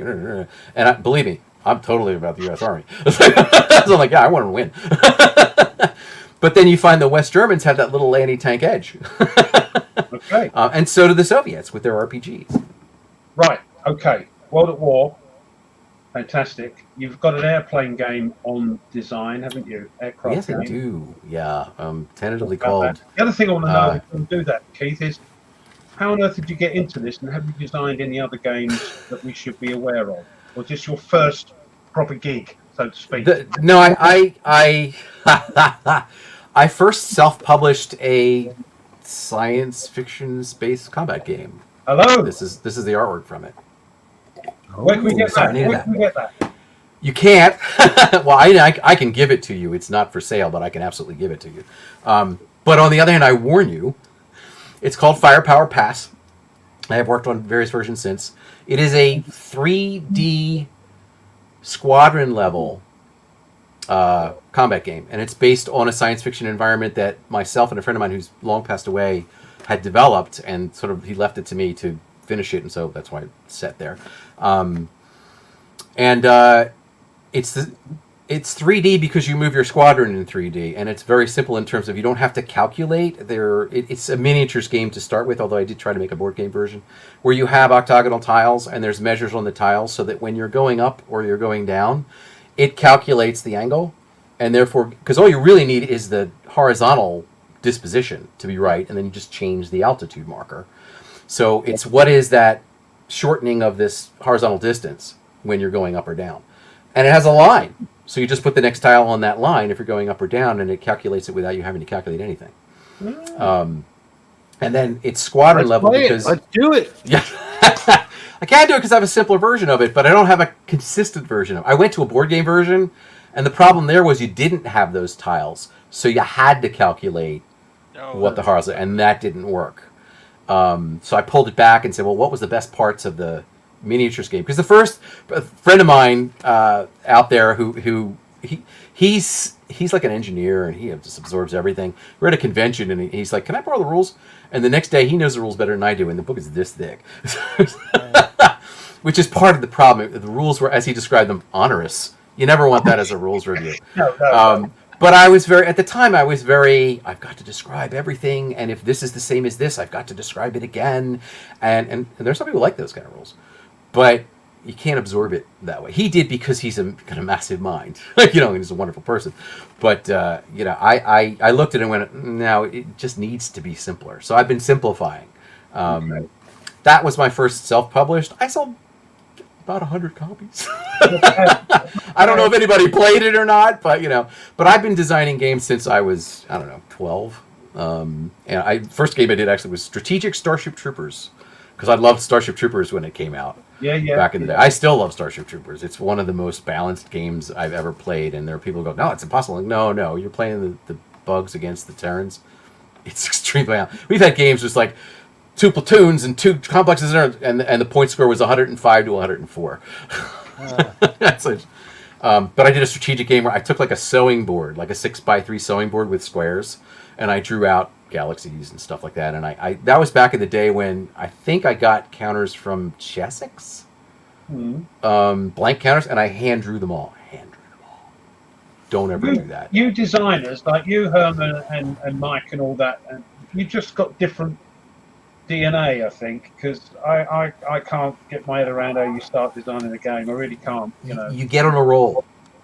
And the air game is an example of that, where Red Storm was very inspirational. Bloody April for World War One, because I'm a World War One plane fanatic. Back to fighting the sky. Richthofen's War was always fun, and the maneuver cards way back in the day are fine. But Fighting the Skies was always my game. I flew a Bristol F2B. I loved having twin Lewises in the rear because people were always surprised. They're like, I'm going to get you. It's like, I got dual guns back there. Bye. So what is this aircraft game? So the air game, right now it's called War in the Skies 85 is the working title. It is squadron level, and that puts it at an operational level. So I'm going to call them mega hexes for the moment, just because they're really big hexes. I got together with a couple of wonderful guys who were pilots. In fact, one was an AWACS pilot back then in the 90s. So I got some really good information, and that was sort of inspiring. And we settled on a scale after talking it out as to what I wanted to portray of about 20 nautical miles per megahex, which Red Storm is 2 nautical miles per hex, right? So think of it as the action of Red Storm, but condensed into maybe 3 hexes. How do you do that and have it play fast in a World at War 85 kind of way? Because if somebody says a World at War 85 game, it's going to play quickly. But, for me, the guys I'm working with who are designing other things, like, they really grok that. And they really grok the research. They show me these spreadsheets, and I'm like, I do spreadsheets too, but I don't like to do spreadsheets. And look at these, I'm like, these are cleaner than I would ever have. So the inspiration was like Red Storm, and way back in the days when I had a copy of Rolling Thunder. I think I had it twice in my life. That kind of operational air game, but not down to the flight level. It's like if you have a squadron, people say, oh, a squadron counter, but a squadron counter isn't really a squadron counter. No, just a squadron, you have a flight of 2, 3 or 4 maybe in right. Where did they come from? So you've got a piece that represents a squadron. What is it? Well, there's only, in people are like, I want to play the F-15s. Okay. In Europe, in 85, according to the research that I think just about everybody's used, there were only 3 F-15 squadrons in Europe. 3 U.S. F-15 squadrons, I should say, for those who were in Europe. When you look at the number of Soviet squadrons that were out there, they were grossly outnumbered. So again, you have the whole NATO, you've got 3 F-15s. Well, they better be as good as they're marketed to be because they have a lot of work to do. But they were. Yeah, they were. Truly, they were, I come up against playing Redstone. They are. Right. Oh, no, it's true. But when you get a squadron, it's like, well, I've got a piece that represents a squadron that's in a 20 nautical mile hex. How do you determine what the altitude breaks are? How do you How many altitude? planes in that squadron? What was that? How many planes in that squadron? That's the question. Yeah. Because if you have 24 planes in a squadron, are they all up at the same time? That's it. There's no squadron that's going to do that. No. They're going to set up, because that's a maximum effort. That means there's no reserve. That means if they get shot down, there's nobody they can send up. That's a do or die mission, that is. Yeah. Right. So say there's 12 of 24 up. That's what that counter represents. So as you take casualties, you're going to be able to recreate that counter. But if it has a casualty marker, it's not going to be able to recreate it again. So it kind of represents a portion. The other thing is that although it represents a portion, let's say it's in a 20 nautical mile hex, and then you have somebody who is within BVR, beyond visual range, for a long range, Phoenix missile shot. Do all of them fire? So now you've got, well, no, you just tasked, like in Red Storm, you tasked 2 of your 12 to do that. Well, those 2 don't have ammo. So I literally grafted the anti-tank guided missile ammo rules from World War 85 into the missile rules here, because missiles are missiles. There's a limited supply for planes.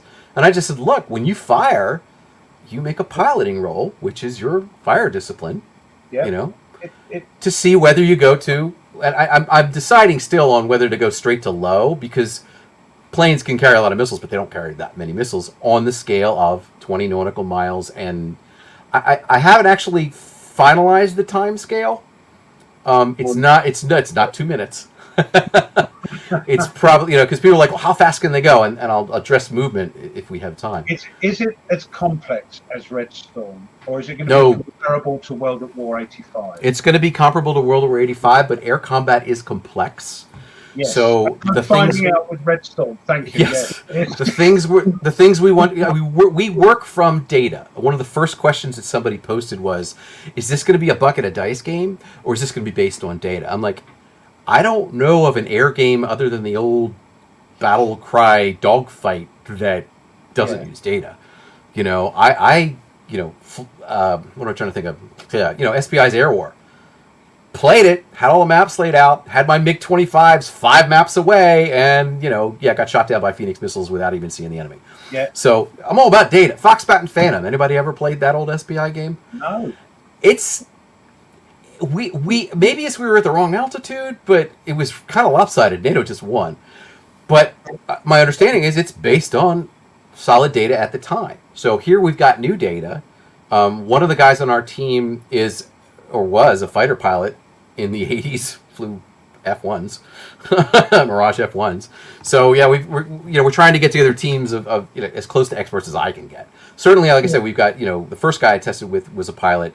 The next guy was an AWACS pilot, so we were discussing the AWACS rules and condensing that down into, it's not going to be overwhelming. Is the AWACS, find out things like, the AWACS needs to be on station and it needs to get relieved, and sometimes that didn't happen on time. So now you've got to turn brake. Oh, that's easy to do. There's a chance he doesn't get relieved, and there's a chance where you have now a coverage gap. That's bad, but it may only last for a turn. So you kind of look for these opportunities, but the AWACS allows. Part of me trying to get my head around this was talking to one of the other guys who's designing our naval game, and he was. You've got a naval game as well, haven't you? So. Yeah, I think David already talked about that, but like a sixth. And he helped me get my head around the whole. What was the radar advantage? What was the detection? Why is an AWACS important? And I kind of knew because I've read stuff and everything, but the actual how of it's kind of like. The AWACS could see where all the Soviets were. It didn't actually know necessarily what they were, but it knew what altitude they're at and what speed, and you had to interpret that. And that data goes through the AWACS. And the guy who's in the AWACS says, yeah, there's only a certain number of people on the AWACS. So it's only a certain number of information you can process. As soon as you get to there's only a certain number of A, B, or C, you can roll the die. So, you're bringing that all into the game. Yeah? Right. Cracking. Right. When's this coming out? No. I'm in development. What that means is I've got like a copy. I've actually got it on the other side sitting here. And I'm worried about things like, well, how do I get to make playtest counters, a full set of playtest counters? Well, all right. Okay. So But I'll do that. The breakthrough for me on it was, and I can talk to you about it, is that trying to get the sequence of play to be something that is fast, but still realistic. You have an edge in air combat. I wanted to have the game to have a feel of kind of like the RAF board that's in your opening graphic, except a live board, like an AWACS screen. So you're going to see things move. So the movement is not so much what you're doing at that particular moment. It's sort of retroactive to this is how it integrates. So it's not so much the speeds of things, it turns out. And if there's any pilots out there who want to touch base with me, please do if you have an opinion about it. But my understanding from the pilots I've talked to is it's really about altitude.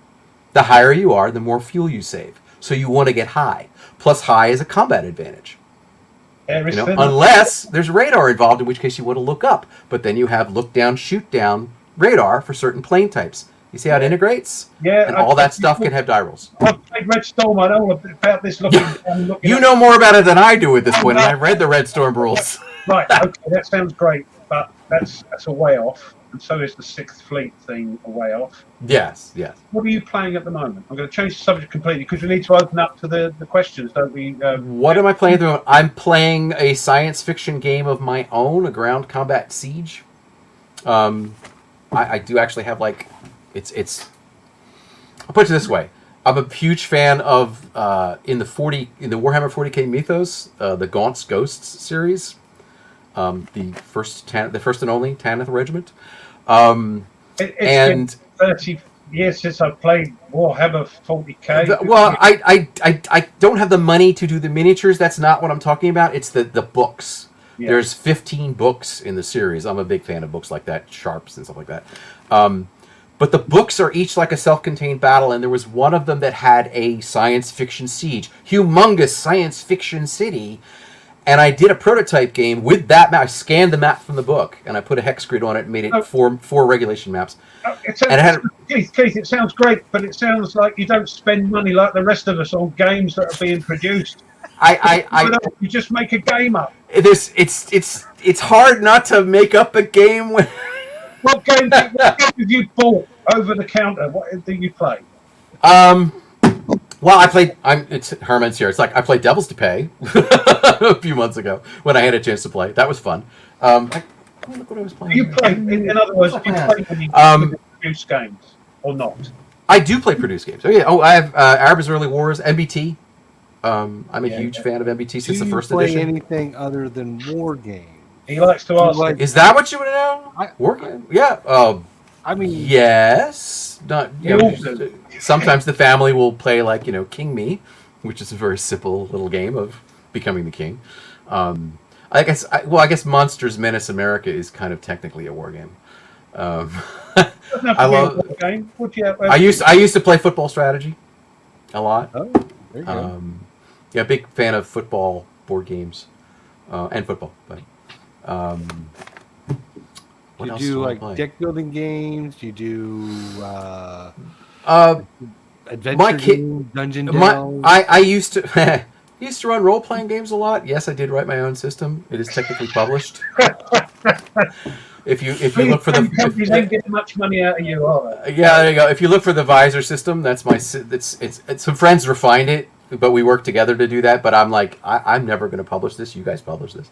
But it's called the Visor system with a Z, Vizor. So if you want to look that up, it's only 18 pages, and believe me, you can cover just about everything with it. It's kind of shocking. Yeah, I guess I never really noticed that. I do make a lot of games that. It's great. And you say I'm due to play Jutland with Jeff Schulte at some point. I'm due to play. Actually, we're trying to set up a date in the next few weeks to play Home Before the Leaves Fall, which I think he has set up. Again, that's a war game. Sorry. It's all right. I just We do have a bunch of games that aren't war games. Trying to get the people to sit down and play them can be tricky sometimes. Tell me about it. Yeah. There was a Kickstarter, Prison Fair. I forget what it is. It's an 18 card sword dueling game that was on Kickstarter. Totally worth it. It's wickedly fast, really good, really basic rules. I highly recommend it if you can find a copy. wow. Right. Sword dueling game. That sounds fun. Yeah. Yeah. It's like you just you play a card. They either have a counter or they don't, or they counter. It's very simple, very easy, very fast. So even my wife played it and she loved it because she got to stick a piece of metal in me, figuratively speaking. I said, "Dear, do you feel better now?" You don't know how good that felt. Yeah. We're going to open up. We got about 10 or so minutes left.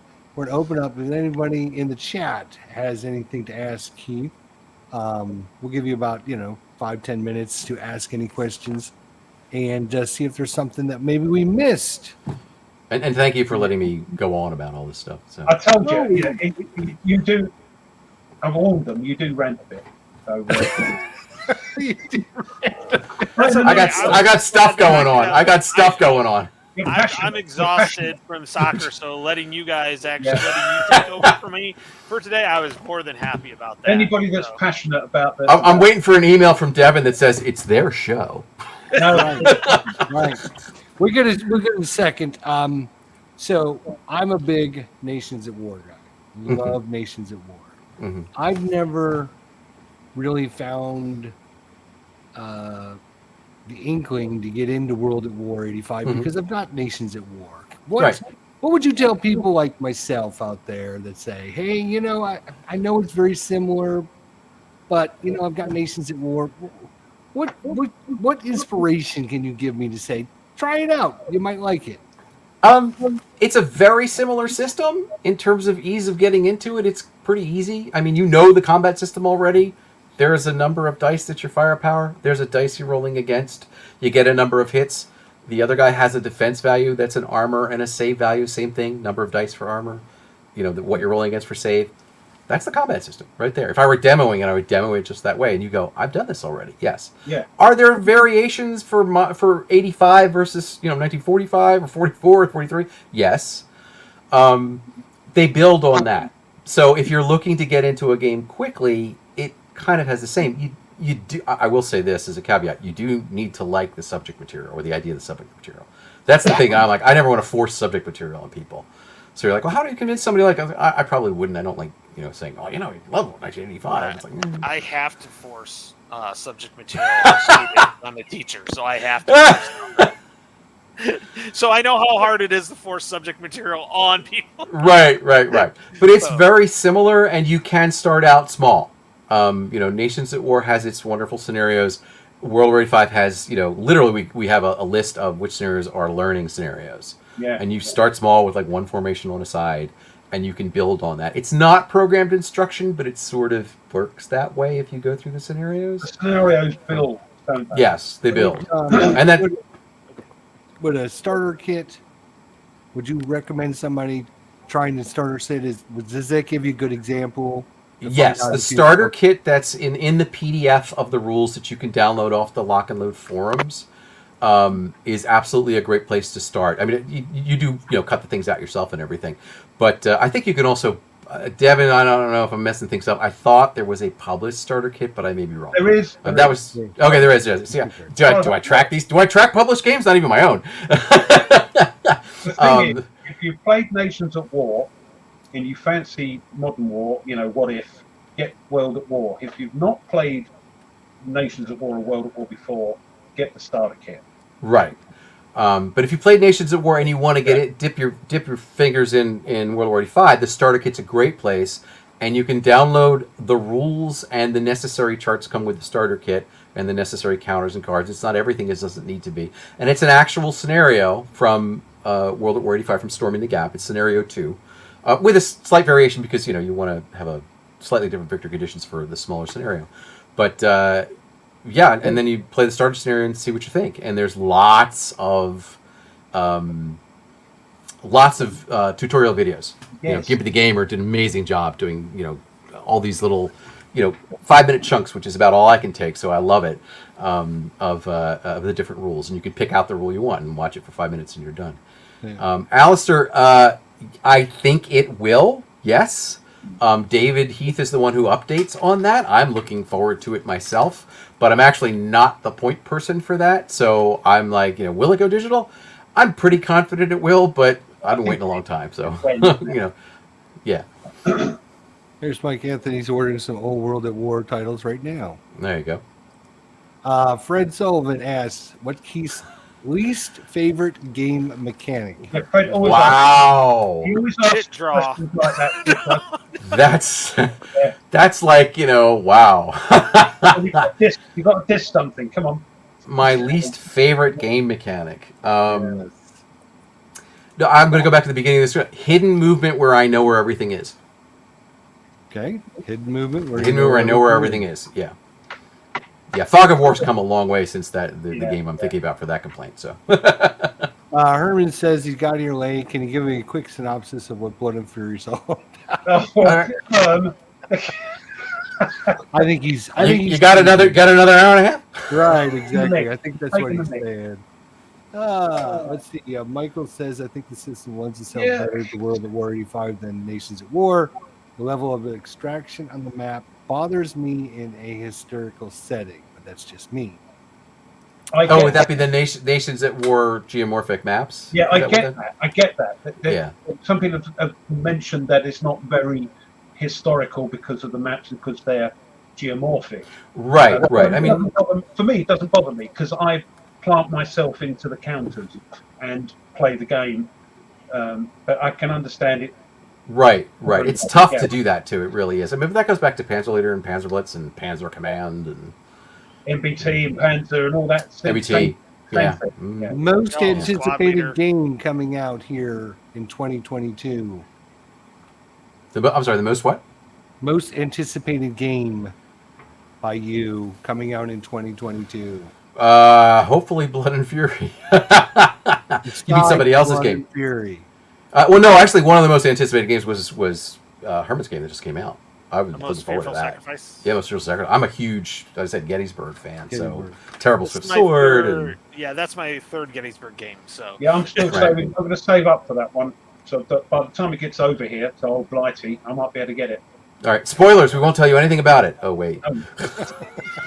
Who won?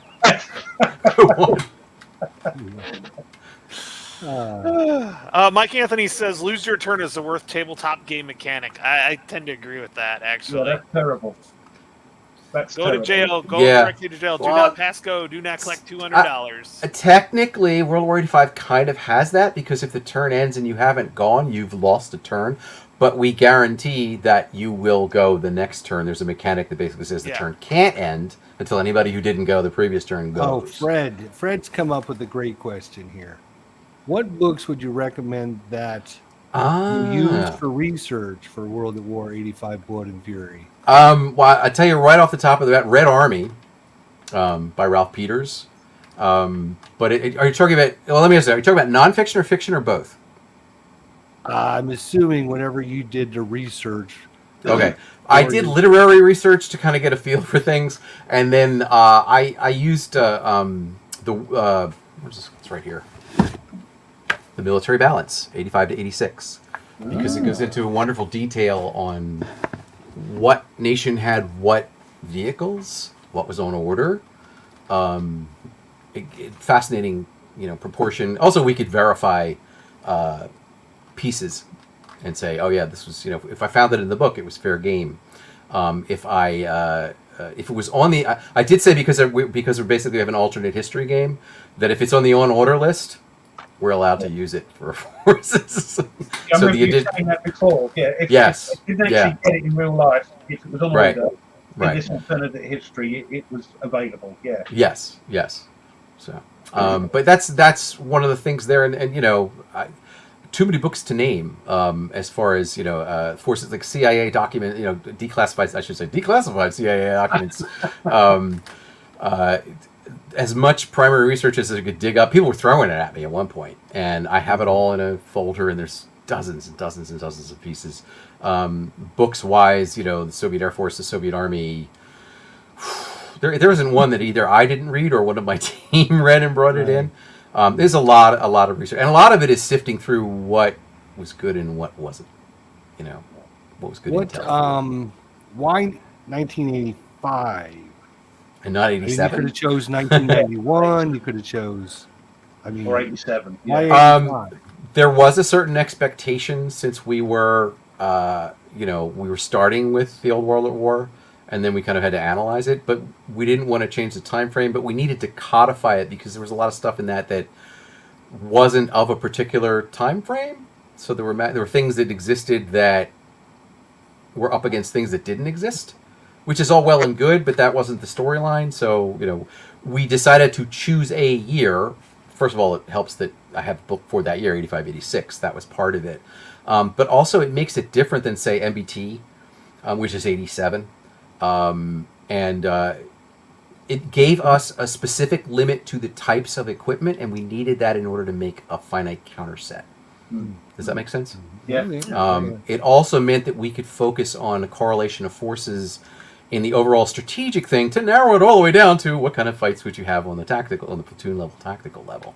One thing I know is that from our study of the correlation of forces is that if the battle had happened in 85, for whatever reason that the Soviets would start it, the odds are the correlation of forces was they would lose. We made alternate history choices like 10 years before in our timeline that is not published and probably won't be, that allow for that 10 years of this is the last time the correlation of forces is going to be favorable enough to do this. And that's a literary thing. A lot of that's codified in Brad Smith's novel, Storming the Gap, First Wave, I think it is. Because we used that to kind of like put our background in. So Brad and I talked extensively about, this is where we put in like the actual reasons why this war started. I do take a little bit of that, and in Blood and Fury, I took advantage of there's a section on like a one-page thing on why did World War III start in World War 85 kind of situation, and that's new. But I take a big quote from the way he wrote it in the book because he's the writer, so he has the best way of expressing it. And you need that in an alternative history thing. Why it started, otherwise Absolutely. you're just playing a game that might have happened, but you don't know why it might have happened. Yeah, everybody has that in their World War III game. They have the what happened to Gorbachev? Yeah. that's what it usually turns around. What happened to Gorbachev? Right. Most important question. Release date, approximately? Do we have a release date coming out on this yet? On Blood and Fury? Yeah. I can say that I think the Bitter Harvest for Lock and Load Tactical, the game found, is running now. And that's running another week or so, I think. We are supposed to be up after that, but not a definite date, but we're shooting to be up after that, at least for the game found. For the game. Once the game found's done and the funding's done, I'm just making stuff. Production. Then we pester David and say, shipping, David, when's it coming? Yeah. Prototypes. Fun stuff. Right, all that fun stuff. So that deals with the actual printing of it. So what's going to be in the Blood and Fury thing? You're going to have the core game. Is it going to? It's not going to be like. It's a full game. It's a full game. With the just like Storming the Gap is a full game. Storming the Gap itself. Blood and Fury is a full game. It'll have 4 maps. It'll have 7 counter sheets like Storming the Gap, which includes the markers. It will have the formation. I think we've got upwards of 100 plus formation cards for the various scenarios. The module and scenario book, again with the reformatting, the national unit tables will be built into that. And then I think the core rules are going to be in there. I don't see why they wouldn't be, but there you go. I'm pretty sure they are. It's like, and they'll be and we're doing a slight update on them because there's some little things that we wanted to clear up and some subtle changes. Nothing earth-shattering, but you can use it with Storming the Gap, those rules, if you want to get. Yes. Oh yeah, absolutely. Yeah, it's not like it'll affect play balance on those scenarios. And there's crossover scenarios, so if you own the Storming the Gap, that will if you merge in with you could take the pieces from Storming the Gap and use them in Blood and Fury. We don't have any crossover scenarios right now. That's where having once we take a closer look at the big format, historical. I mean, actual terrain. The 4 maps in the one and the 4 maps in the other, where that will have a scenario that plays on both. But we wanted, it's not to say we can't do it. It's just that smacks of sort of, now I have to have both games to play a scenario, and we may do that, but we don't want you to have multiple games. Yeah. You need both games to play the scenario. Okay. Or you play one of the other 40, you idiot. There you go. That's where the compendium that's where the compendium books come in. Just like Lock and Loop Tactical or Nations at War, they have the compendium books that, hey, now we've got this. I mean, we like to put, World War V, we like to publish them as PDFs, so you just download them. Yeah. And go. And if you have the game, you can go. I think we haven't been prioritizing like crossover scenarios between Blood and Fury and Storming the Gap because Blood and Fury isn't published yet. No, I know. Are there leaders? I can't remember. At the World of War 85, are there leaders? How many? There are leaders, yes. Oh, yeah, because somebody's asked. They've got OG in, Bit of Harvest. Oh, yeah. The leaders are, it's interesting you should bring up the leaders. The leaders are actual, either recommended by people, or actual people. Basically, I put out I said, hey, what's a leader? Take a screenshot of us you want want to make us leaders. You know that, right? I know, but there's no pictures in the world. It's just like, your name. Just your name. Right, okay. But I put out the word. I said, anybody want to be a leader? And people, not as many people as I expected said yes. And so everybody fills in. Basically, so far, everybody's a person, or a lot of times people will do it as homage. One guy was like, this is my father-in-law who was in the army. He was passed away. Yeah. Like, that's really cool. I'm happy to do that kind of stuff. Yeah. And there is a All tweet. right. Well, we got to start Just a winding quick things solo up. assistant for the new Blood and Fury. A tweet solo assistant. Maybe. Maybe it's so. I mean, I'm kind of looking at spreadsheets now, and I have some really solid ideas as to what I'd like to do. Again, it won't break anything. You can use the Storming the Gap one with it. Okay, thanks, Keith. No, just somebody else. That's all. Right. My pleasure. My pleasure. Well, thanks to Keith for coming out today, talking and giving us his insight. It's been a long time coming. Rough, when you played with him a year ago, you could have asked him back then, but no pressure on you. I didn't think I had the permission. He said you guys were really busy, and I'm looking at your guests going, yeah, you've been really busy. No, I didn't realise I had the permission. See, so now I know I have. You always have permission, Ruff. You're the best. Thank you. Anyways, big shout out and thanks for Keith for coming on. You'll be getting your "I Survived the War Room" T-shirt in the mail. Oh, thank you very much. Courtesy of Mitch Land, of course.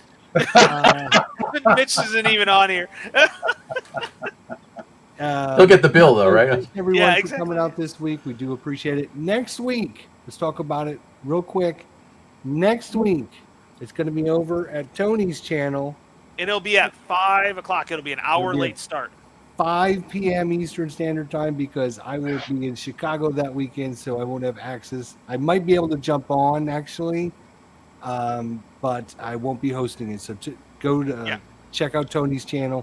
I'll put 5 it up p.m. next week. On the Tack Up Facebook and Constant Mode. We have my daughter's last soccer game is at 3, so I'll be booking it from the soccer field to the war niche, my man niche. Niche. Sorry, I was corrected. Niche. Sorry, you've got a man itch. What's that? I knew that was coming. I knew. I tried to correct myself, and it was too late. I knew I should have just cut it off when I should have cut it off. Anyways, guys, have a good week. You won't see me for a couple weeks. Everybody have fun next week. Thanks a lot, Keith, for coming on. I appreciate it very, very much. Thank you guys for having me, and thank everybody for watching. It was good to have you on, Keith. Really, my pleasure. Yes. We'll see everybody next week over on Tony's channel. Otherwise, we'll see you back here in 2 weeks with Ben Hull. Ben Hull? Is it Ben Hull? Yeah. There it is. And then check out the Facebook group and the Constant World group for the June calendar, which is already booked. Completely solid for all of you guys out there. So thanks everyone for joining us. We'll see everybody next week. Take care. Bye now.